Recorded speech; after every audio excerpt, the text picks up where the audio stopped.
Hi, I'm psychologist Dr. Rich O'Neill with this week's Checkup from the Neck Up. Well, folks, I was at a conference this last week with my favorite group of psychology types.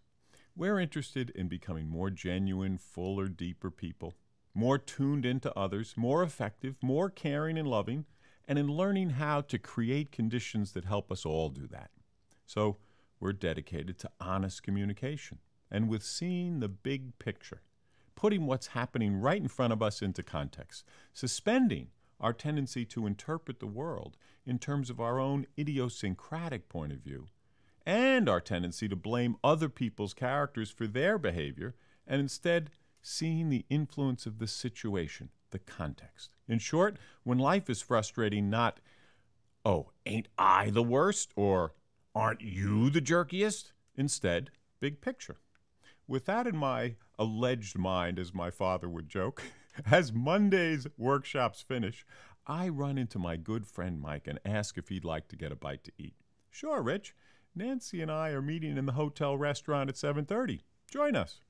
So, a few minutes early, I'm working on changing my personal worldview that it's okay to be late. I stroll in, see another buddy, Lou, all by himself, stop to chat for a moment. Heading over to Mike and Nancy, I'm wondering silently if they'd like to invite Lou to join us. And I'm still on time, so I'm a teensy bit proud of myself.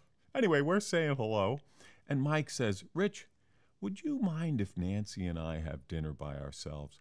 We have something serious to talk about. Me, thinking context, this isn't them rejecting me personally. I invited myself at the last minute. So I say, some other time, great. A little disappointed, I amble over to Lou and say what just happened and ask if I can join him. He points to some paper he's been writing on and says, sorry, Rich, I'm getting ready for my talk tomorrow, some other time. I say, oh, in my best seeing the big picture voice, and suddenly remember high school and being afraid to ask someone to spend some time together. Thanks anyway, Lou. Good luck with the talk. Standing up, I see 3 other friends at a table for 4 a few steps away. Oh, I'm in luck, I think. Hi, I'm a guy in search of some dinner partners. Can I join you? Sure, Rich. Smiles all around. June passes me the menu, and I'm just draping the napkin on my lap, and Sally says, you know, Rich, I'm realizing June is leaving right after dinner, and I'm wanting to have some time with just her and Mary. Reached the cosmic joke context.